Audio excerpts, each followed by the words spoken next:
Hey everyone, this is Erica Lucas, your host and founding member of VEST, an organization connecting women across industries, regions, and career levels, so that together we can expedite the pipeline of more women in positions of power and influence. Welcome to another episode of the Vester podcast, where we explore the invisible barriers holding women back in the workplace and share stories of women building power collectively.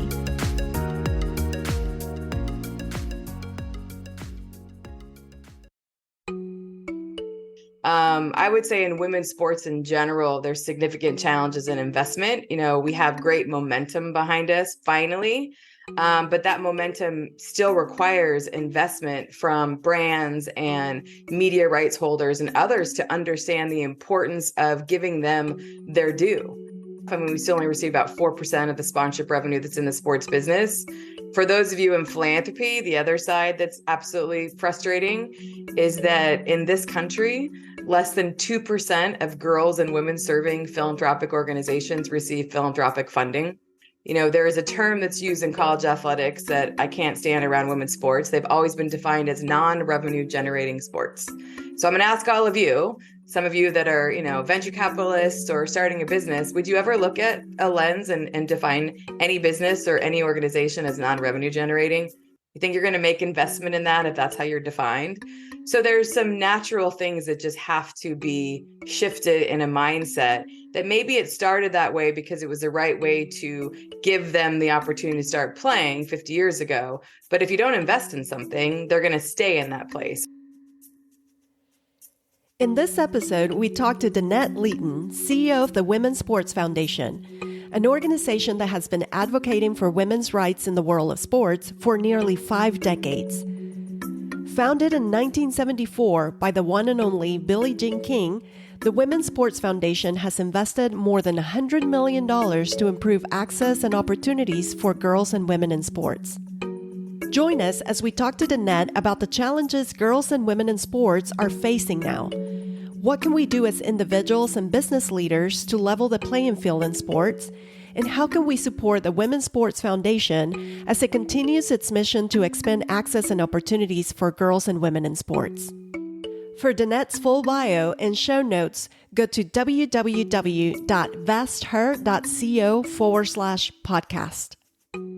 This episode is made possible thanks to our venture arm, Vester Ventures, a venture capital firm investing in women-led companies, building tools, products, and services that enable women and working families to thrive both at work and at home. And by our VEST membership, a community made up of professional women across industries, regions, and career levels, working together to create the future of more inclusive workspaces. If you're interested in learning more about Vester Ventures and VEST Peer Network, go to www.vesther.co. If you enjoyed the episode, share it with a friend and don't forget to leave us a review. This episode was part of a more intimate coaching session with VEST members and has been repurposed to accommodate this episode. Tell us more about the mission and the work of the Women in Sports Foundation and why it's still essential in today's sporting landscape. Yeah, so the Women's Sports Foundation, as you heard from Erica, and it's lovely to be here. Great to meet you all. I hope we can have a really just transparent and great conversation. It doesn't matter that I'm in the sports industry. Everything is transferable, as I've learned. So I look forward to having conversations that you all have. But the Women's Sports Foundation really started because it started 2 years after the passing of Title IX. So I see in some of the chats, I see a avid cyclist, which my husband would love because he is the same avid cyclist. But the reality is women's sports really didn't exist until Title IX. And that was just over 50 years ago. Billie was playing tennis at the time. And the irony of Billie, and I don't know if she ever slept 50 years ago, but yesterday, I chance you were watching ESPN2, the Battle of the Sexes match was on with her against Bobby Riggs, which obviously was a big moment for women's rights and a big moment for, at the time, just people didn't believe that women could play sports, play at a certain level, and really earn the way that, the same that men should earn. And at the same time, she was working to get equal pay at the US Open. And that 50-year celebration we just celebrated in New York 2 years ago. So everything about the Women's Sports Foundation and what Billie has done We really are a women's rights organization that has used sports as our platform. And we're really a microcosm of society to recognize that when girls and women have access to sports, it changes their lives immensely. And so our tagline is when there's equality in sports, there's equality in life. And many of us, and I would ask all of you, it doesn't matter what level sport you played. Doesn't matter if you only played in your youth. Doesn't matter if you went on to be an Olympian, an elite athlete, like a lot of our athletes are. It's really the life lessons that are part of it. And that access point and the entire ecosystem for women's sports is what the Women's Sports Foundation fights for. So we do everything from fighting for policy and advocacy on the Hill, and with from a political perspective, and making sure that bills like Title IX are protected, or other things that we think could jeopardize girls having access. We do grant giving across the entire country for different reasons, whether that be our Sports for Life program, which is really targeted towards more of the BIPOC community of girls and making sure that they have more opportunities to play sports in different marginalized communities. And that's just an example of one grant that we do. And we also do a significant amount of research. And that's really where our credibility and our reputation has come from, is that we could pick a different topic that you could cross over anything from a societal perspective and show why when girls play sports, it impacts them in different positive ways. Currently, we're in a mental health research project around women's sports. But if you look and spend some time on our website, you'll see how much research we've done to prove the model over and over again that girls need to be able to play sports, period. I love that. Danette, in recent times, we've witnessed how women's sports has become a subject of political debate, often with implications for the transgender community. How do you perceive the role of politics in shaping the discourse around women in sports? And what are your thoughts on the political or potential consequences, both negative and positive, for gender equity and inclusivity in athletic spaces? Yeah, so the trans inclusion topic is a very complex one. And I think you could see over our history, sports has navigated its way. You know, we've always wanted to be and expect to be bipartisan. We've always meant to be something that's non-political. Sports has always brought communities together, brought, different people together, different races together. And if you look at our history, you'll see how sports has really impacted our society overall by being able to make that change and do those things. We feel very strongly that every child should have the ability to play sports. Everybody. Sports is incredibly important to everyone. And so that is something that we feel strongly about the Women's Sports Foundation, and for our trans community. Both trans girls and trans boys should have the ability to play sports at the youth level. And I think the one thing that is disappointing is to see how this has become a politicized topic.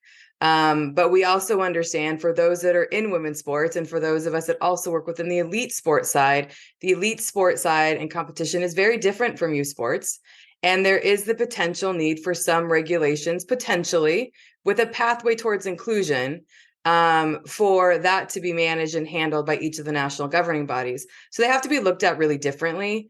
And unfortunately, they're not. And I think we also look at things through the very, very large lens of making sure that everybody is protected and all women are protected.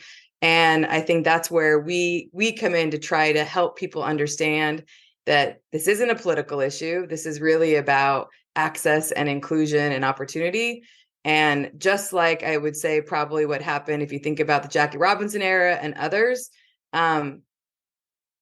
it's really disappointing to see people not recognizing that the opportunity for every young person to play sports is only going to make the society a better place, period.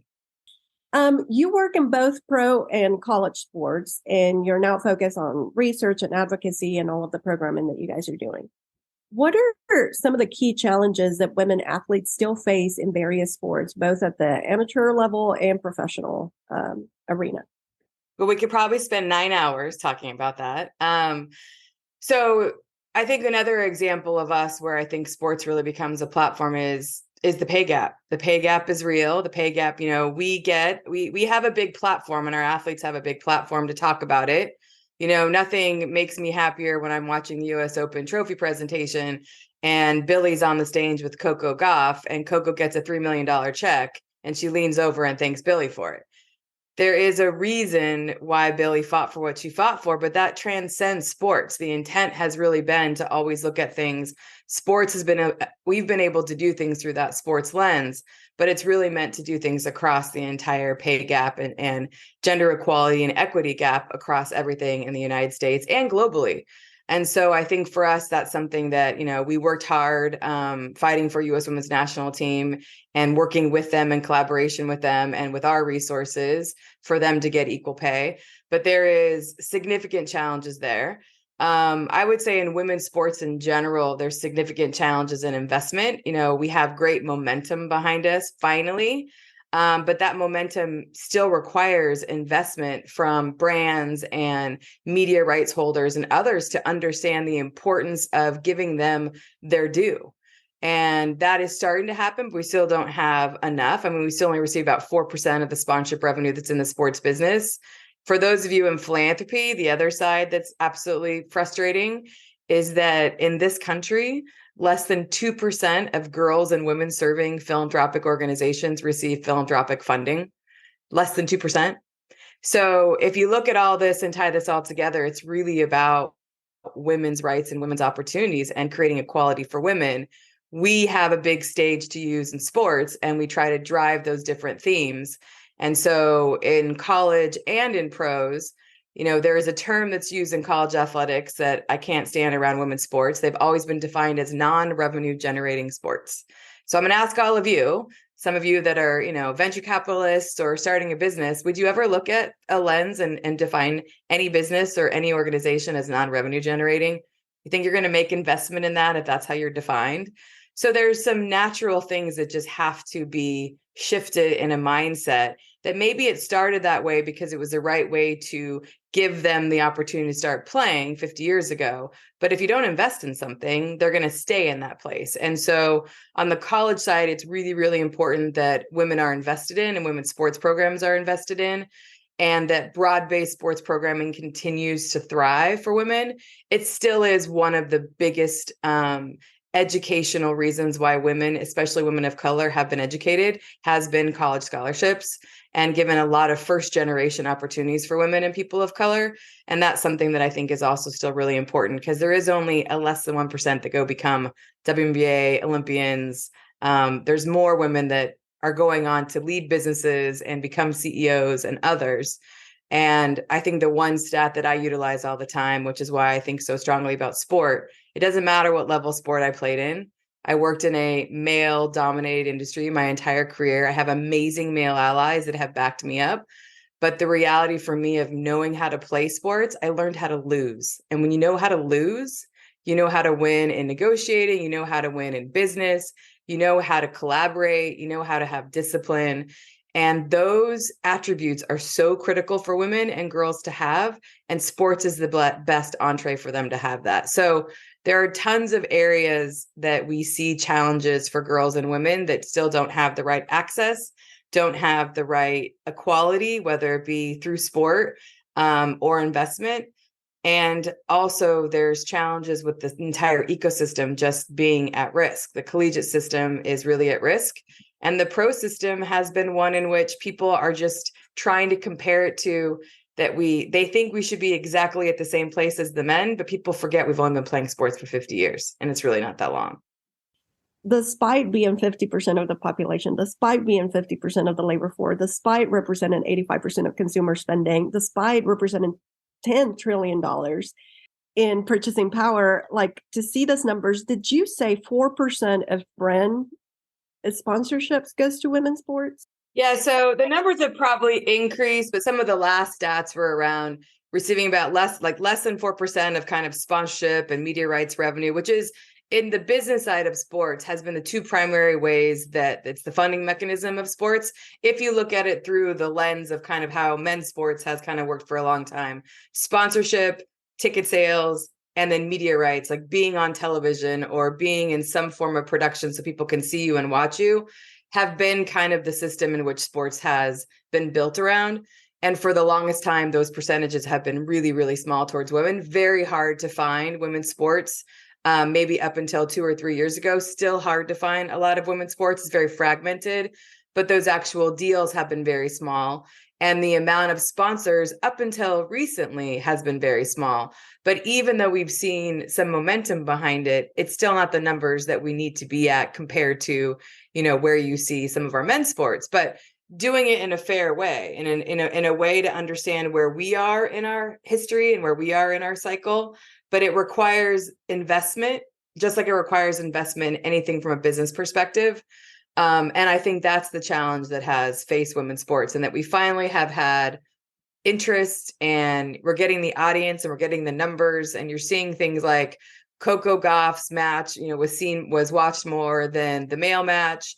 Women's Final Four this year with Caitlin Clark and Angel Reese had ridiculous viewership. So the positive side for so long for us that have tried to, like, as I say, push the boulder up a hill to sell women's sports, is we always had to fight those numbers. And now it's nice to be able to pull those numbers, specifically across digital platforms, because those didn't exist. And there's just more places in which we can disseminate our content.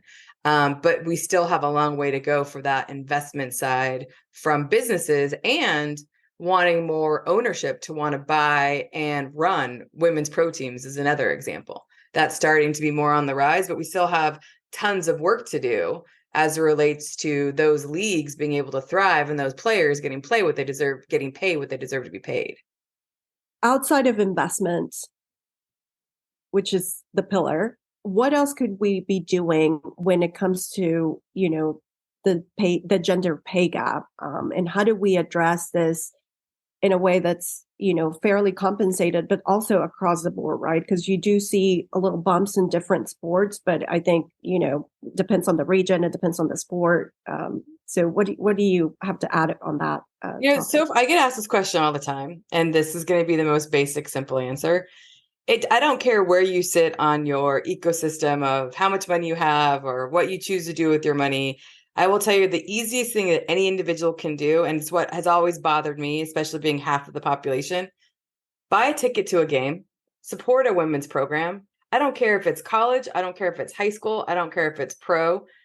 Go be a ticket holder and buy a jersey, like buy some gear and buy a ticket. It doesn't mean you have to go become the next owner. Doesn't mean you have to do this. Like, one of the biggest challenges is just rallying our entire village of women and incredible male allies to want to be fans and supporters of women's sports.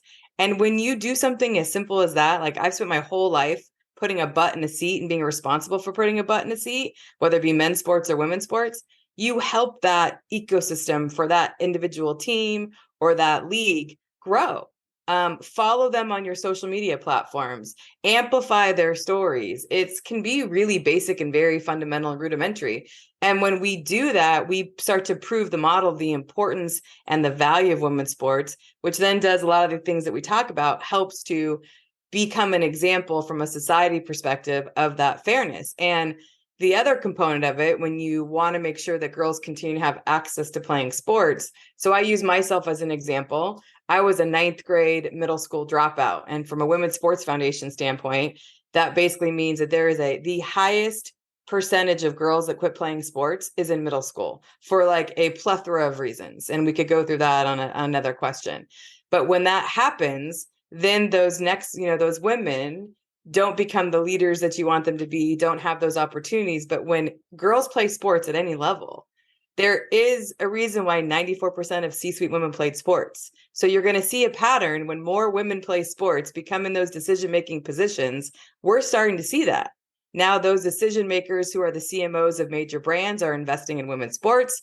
Now you're seeing them lead major consulting agencies. You're seeing them starting their own investment funds. So it's that ecosystem that we all can be a part of. And it doesn't matter where you are on that journey. And I think that's what could be very, very powerful to show the power of women's capability to really build an economy.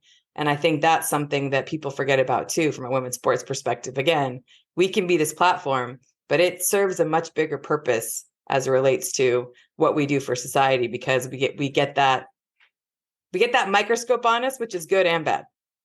Obviously, representation matters. So how do we promote better representation, not just with women athletes, but women in sports in general, media, coaching, leadership roles? So Christina's asking, hi, Danette, how do we support more women in sports who are not athletes? How do we elevate women in the front office positions across all sports?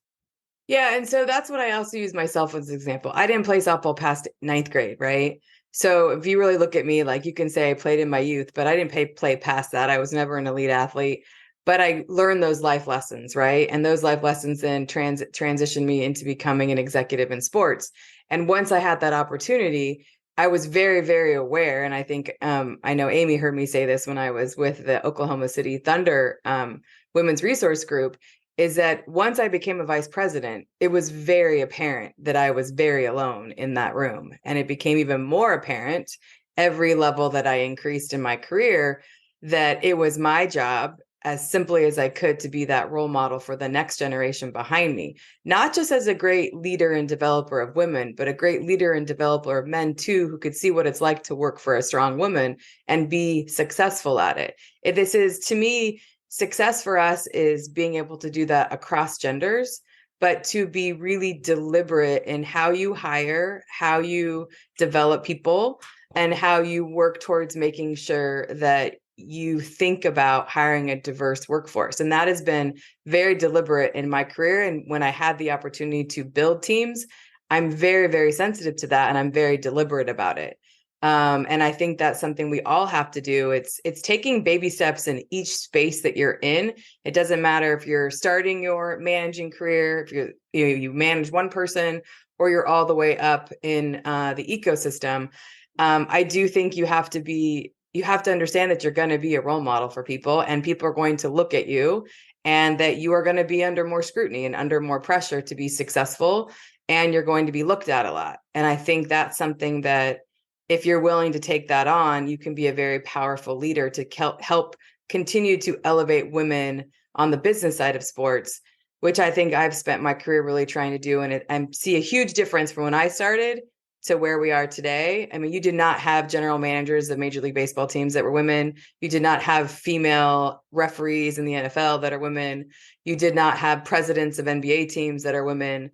That is changing, and that is happening. But I think you could say this transfers across every industry. This isn't just sport. I have these conversations here in the Bay Area with my friends in tech. I mean, in the financial wealth management, I mean, it is like the exact same conversation. I just happen to be in sports. So I think this is just something that you have to take on as a leader. And I think the more that we can do that cross-functioning with both men and women, they will see that it doesn't really matter who you work for. You're just working for a really great human being who's helping them develop and be better. And it helps us elevate more women in the positions. I would say the other piece, which I'm hopeful is changing, women have to support women, period. This whole competition that they need to be the only one in the boardroom, that whole mindset needs to be thrown in the trash can. I think early on that was something that people just thought, oh my gosh, I'm not going to be able to have this job. I have to be the only one. So this whole idea that you accept the crumbs or you have to be the only one is just absurd. We're just gonna, I would like to say there's a special place for women that choose to be that way, and that's not how we need to be. It takes a village, and that's something that I'm really, really passionate about, because it's lonely when you're in those rooms by yourself. It was very lonely for me during certain phases of my career and personal life, of being a female by yourself when everybody's around you are men, and when you're going through wanting to become a mom and you're like, oh, hi, nobody else is like that. What am I going to do? How am I going to do that? You just have a lot of things that you learn on your own by not having people that look like you, and representation matters. It just does. There's another great question in the chat. Kendra shared it with us. She says, I see the same likability dilemma showing up for women athletes as we see in the corporate setting. How can we effectively reframe societal expectations of women on and off the court? That's a good question. Yeah. So some of the things that we get in the women's athletic space, especially when they're elite, is they're just treated differently, right? Strong, physical, intense, competitive women. And, there's times in which people are like, oh, well, why should a woman act like that? Like there was this whole thing during the women's Final Four between Caitlin Clark and Angel Reese, right? And it was this whole, put yours, in your face. And the irony was it wasn't even to each other. People actually, but social media blew it up and it became something super silly. But behind that all was that people thought that women couldn't, like athletes couldn't have swagger and couldn't be competitive. It's like, that's what you want to see on the court. Like that swagger, that competitive feel, like nobody questions that with guys. But the fact that we have, and both of those women are amazing. Angel Reese and Caitlin are amazing, and they are competitors. Holy cow. And they are incredibly great at their craft, and they're going to be great representatives for their sport, and they're changing their sport, and they're creating a platform that's pretty powerful. So I think it's walking the talk. You have to be supportive of that through the mediums in which you can support. I am a big believer in amplifying and supporting behavior that I think is great for women's sports. I think it's really important to prove that is, that likability can go in different ways. And if we don't do it, who's going to do it? And I will tell you, I was watching the Battle of Sexes match last night that was on ESPN2, and I probably spit out my drink like 6 times because I couldn't believe what the commentators were saying. But that was in 1973, right? And it was Howard Cosell, and I'm like, oh my gosh, you could never say that today. So there has been change that's been made from 1973 to 2023, but it still requires everybody to be accepting of that and be accepting of people, and women in particular in those really elite roles can look a little different, can be strong and competitive and physical and have a little swagger. And that's a good thing. So I think that's what you referenced by likability dilemma. But if I didn't answer that right, Kendra, you can clarify for me, but that's how I heard it. Maybe if I could add on, maybe it's likability's worse. It seems like some of the sports that are more accepted are ones in which beautiful women are featured more. I don't know if there's a way or if there's suggestions you have for how we can redirect the conversation to the athleticism as opposed to the appearance of the athletes. Yeah, it's it's a dilemma that I think a lot of people ask us about. Do I love when female athletes are over-sexualized? No. But then I also come at it from a lens of, if an individual, an athlete, wants to have that be her approach to receiving her endorsements and taking advantage of that, who am I to say that if that's what she wants to do, that's what she wants to do, right? But I do think, much like in anything in society, because I can speak to this for running a WNBA franchise very early on in the league, I still think other triggers are at play. I do think that early on in the WNBA, we were primarily an African-American league, primarily a roster, a very significant LGBTQ plus roster. And I think there was a lot of biases towards different things like that, much like what happened to Billie very early on when she came out, obviously later in her career. So I do think from a societal perspective, there are some things, which is very different than maybe how the 1999 USA women's soccer team was looked at, because they looked a very different way, right? And so I think it's important to know that we are the ones that can make that change and show and be the example of supporting them, representing them, amplifying their stories. It's that simple thing that I don't care what somebody looks like, where their background is. I want to go watch a really fun sport and competitive athletes. And I will go every day to a WNBA basketball game, an NWSL game, a college game, and enjoy the athleticism of them playing. And it has nothing to do with anything but their pure skill talent. And I've watched, even from my time in women's sports, the progression of it, because of really seeing 50 years of girls having these opportunities have just expanded, more girls playing, higher and better talent, more elite athletes. Like, I think about the roster of the Sacramento Monarchs when I started and the roster of today. I think maybe only 1 or 2 players would have made the roster from back then to now, because there's so much more talent. So I do think there's not a silver bullet or a big way, unless each one of us do it, and each one of us live it. I've always been a person to walk the talk. And I think it's, again, for me, like, support it for what it is. If you love sports, you love a fan of sports, like, I don't care who the athlete is. I don't care.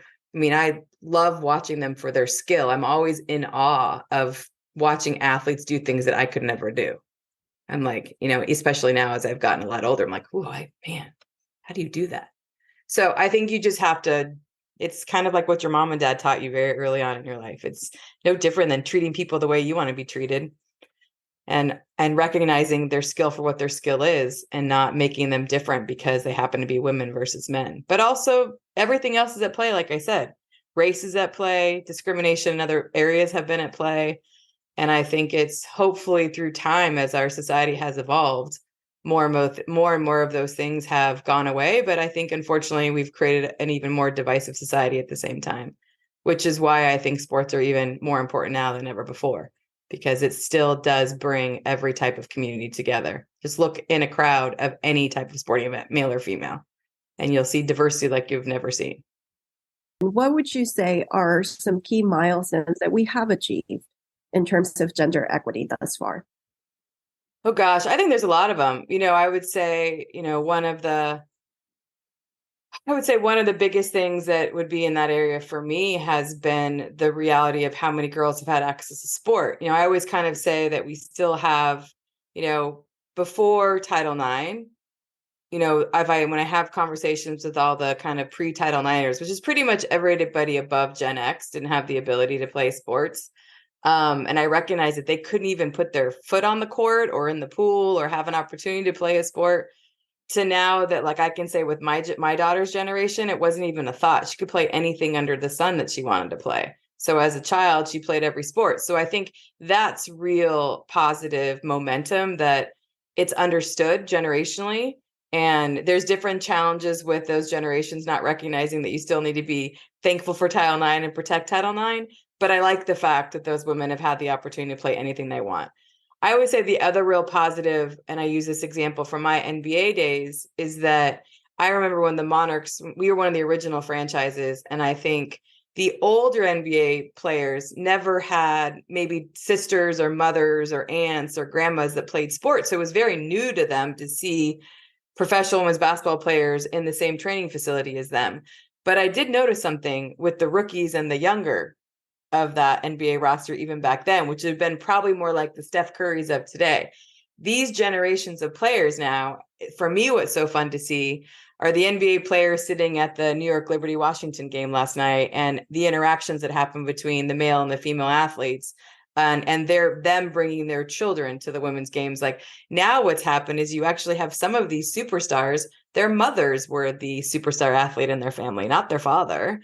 And I think that's really powerful. And I think there's a lot of that generational momentum, because 50 years is a generational change. And so I think that's something that is really positive about where we're going. More and more people, like I said, a common thread of a lot of the executives I talk to that are making decisions about whether or not they're going to fund an organization like us or fund a NWSL team. Those executives played sports. They're women in those roles. I think those are all powerful, change-making, societal things that are only making kind of society and sports better.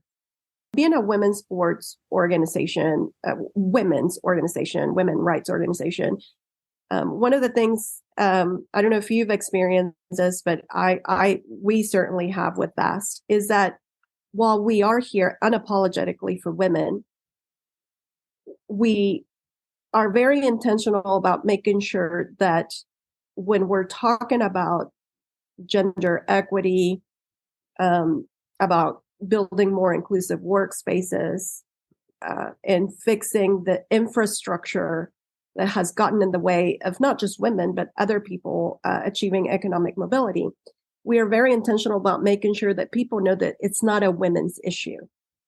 Right? Even though we're gathering safe spaces for women and we're having this conversation as women, we want men in the room, we want other people in the room. And so I wonder, how do you find male allies? What is the role of male athletes, other male professionals? How do you engage them? And how would you suggest other organization or other women engage them, whether it's for individual purposes or for the collective, like we're doing here with VAST? Yeah, so it's a great question. And I will always say that everything has to be incredibly authentic and genuine in any of these relationships. And throughout my career, I've only worked for one woman. Every one of my bosses has been a man, and every one of them has been a male ally to me. Even very young and early in my career, giving me opportunities that I didn't even realize I was ready for. Maybe back then being really hard on me and harder on me than others because they saw something in me. But it was always very authentic as far as those relationships were. And I think depending on where you are, kind of whether it's within your hierarchy of where you work or it's within organizations that you may be a part of a board, depending on what industry that you are in, it's that lead by example mentality, but creating that common ground between you and that person on why a specific issue matters. So for me, it's very easy to have a conversation with who I will think would be male allies based on what their own personal type of history is. And I try to pay attention to that in the conversations that I have. You know, in some cases, it could be they're the father of 4 daughters that all play sports. And that's an easy place for me to have a conversation. In some places, like I said, they happen to have their mom played sports. There's some kind of tie, but it's not necessarily always that. It's also somebody who just has an understanding that when you work within a certain environment, having diverse points of view is important. And I found a lot of those male allies on the business side of those who are truly hiring people not to create the token female in the room or the token diversity in the room. It's because they really want a diverse point of view. And they recognize that when they have that diverse point of view and everybody complements each other, that team is stronger and that individual is stronger as a leader. And I think as leaders, we have to be willing. I always say, I don't want to hire anybody that's a mini me to me, male or female. I want to hire people that are smarter than me in different areas that complement my skill sets. That means you got to check your ego at the door and recognize that if you are going to be the best leader you can be and run a very successful organization, I don't care what the industry is, you better make sure you're surrounding yourself with talent that complements what you don't have. And I think that can be a real weakness of leaders sometimes, and wanting to be that authoritative role and not having people that surround them that are smarter than them. And I think when you do that, it actually impacts an overall diverse workforce, and it can be ways in which you find more of those male allies, true male allies. So I think it's unique to each individual and how they do it. For me, it has to be incredibly authentic. I have to find that common ground with each of those individuals. And we have had, even prior to my time of joining the Women's Sports Foundations, male allies since the beginning. And I will give Billy a lot of credit. She is always the one that is the biggest believer in saying, this is not just a female thing. This is a societal thing. This takes all of us together, men and women, to do this because it's going to make our society better. It's going to make our economy better. It really, yes, we are fighting for something to make sure there's equality for women's rights and to make sure there's opportunity for them. But I think at the end of the day, I think somebody's audio is on. There we go. Yes. It's really about creating just a better society. It sounds, I always like, my favorite word is cheesy. It just sounds so cheesy. But when you do it well and you do it right, like, I've always seen businesses thrive. I've always seen organizations thrive. And you have a more authentic relationship with the people that you're with. Like, people know, like, you know, Amy knows my relationship with the Oklahoma City Thunder is from an old colleague who is at the Thunder, who was one of my male peers when he was at the Seattle Supersonics. He and I were tight because we respected each other. We never looked at each other from a gender perspective.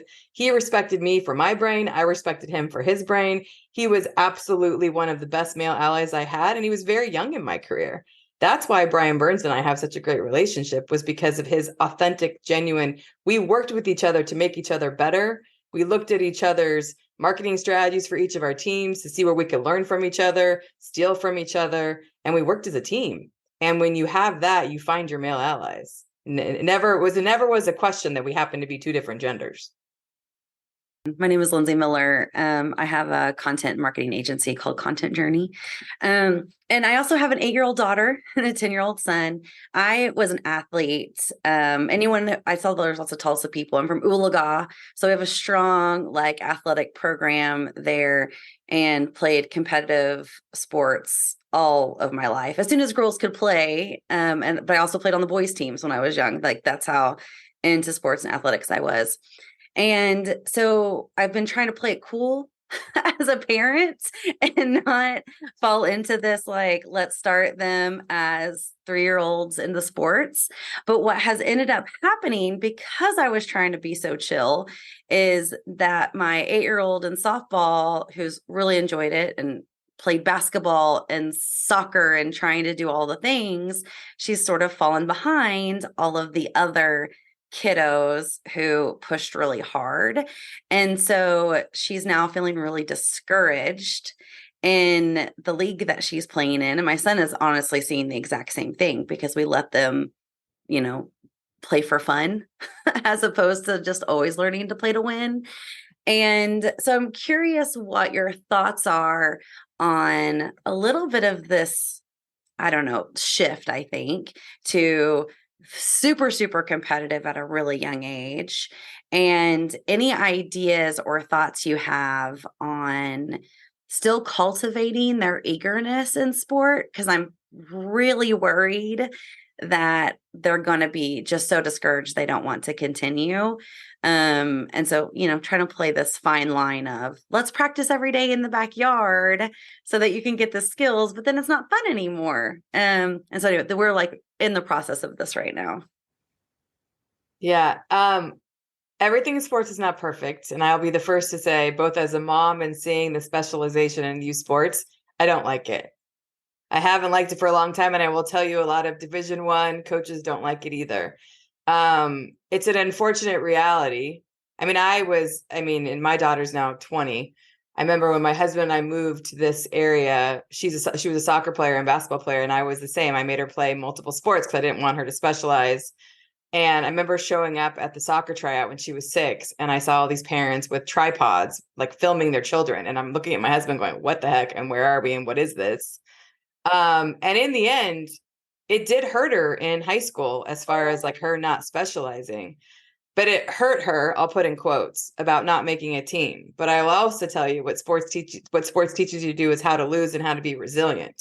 So I also think it's very important for parents to realize, for those that choose to, I think, play that game, that a very small percentage is going on to become a Division I scholarship athlete, and or any form or level of scholarship in college. And I'm shocked by how much parents now are spending in certain levels of youth sports. And I think there's some real challenges there that need to be addressed. And it's also creating a major divide from a socioeconomic perspective of who it is benefited. Let's be fair, white suburban girls.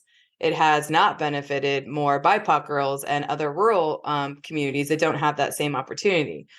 So the advice I give to parents is, you have to know your kid.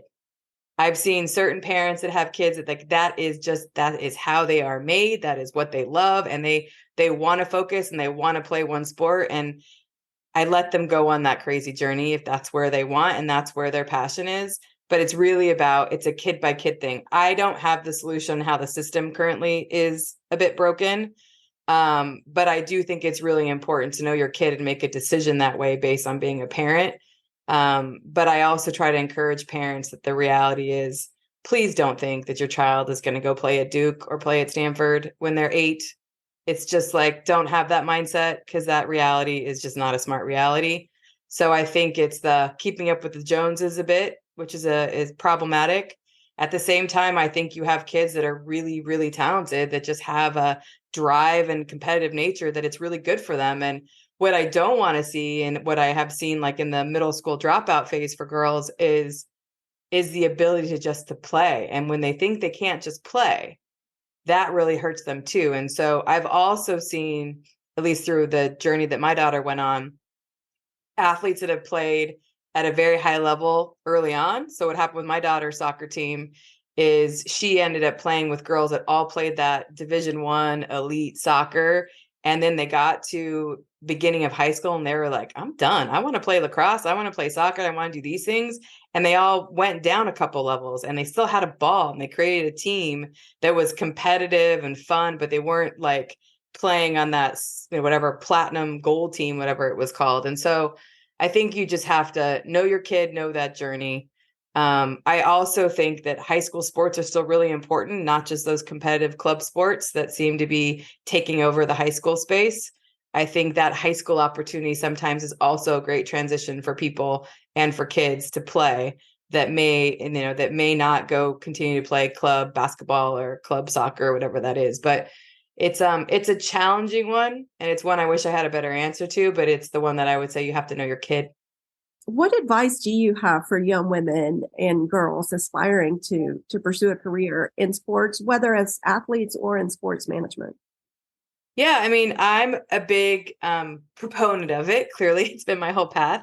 I really try to push women. So there's a common pattern that I see with women that want to be in sports. They don't necessarily, it's kind of like everything we talk about. They don't check all the boxes on a job descriptions. They don't apply. It's like all the standard kind of things that we know about women and things like that. But there's two areas in sports that are really lacking for female representation. One is the data and analytics side, and the other is revenue generation. And at the end of the day in sports, I can tell you in pro sports or in college sports, if you know how to make money, if you know how to sell, you're going to have the most opportunity to grow into those C-suite higher level positions. I know I would not have had the 3 jobs that I had if I wasn't a revenue generator. And I can tell you the 12 years I spent in the Pac-12 with my counterparts. So in college athletics, they kind of call marketing, sponsorship, branding, they call it external relations. It's just a different term in college athletics. So my counterparts were usually like the number 2s of an athletics department. And for 12 years, they were all men, except for one and myself. And that room was the room that all became Division I athletics directors. So basically the CEO of an athletics department, right? Same thing occurred in the pro sports space. If you were in nothing against the positions that if you are and you want to be HR and you want to be communications and different, like there's nothing wrong with them, but I will just tell you that there is a lack of women in the revenue and data side of the house, and we need more of them. And that is where in sports, most of the C-suites come out of. And so, we still only have in college athletics 6 Division I FBS female athletics directors. So somebody like Jen Cohn, who just went to University of Southern California, somebody like Nina King, who was at Duke, and those are at the highest of massive football programs and everything else. Like 2023, we have 6 women in those roles. So it is usually all about, I hate to say it, but it's knowing how to sell, it's knowing how to raise money, it's knowing how to have, I get told no every hour of the day when I'm trying to fundraise, right? You have to be resilient in that way. So I try to really push women, and there's an easy way, an entry level way to get into that side of sports. But I want more women to see that they can do that, because sometimes it doesn't look like it's that appealing to be told no all the time and to sell something. And I'm not saying you can't get there through other kind of verticals within the business of sport, but it is the place where I think there's the most lack of females.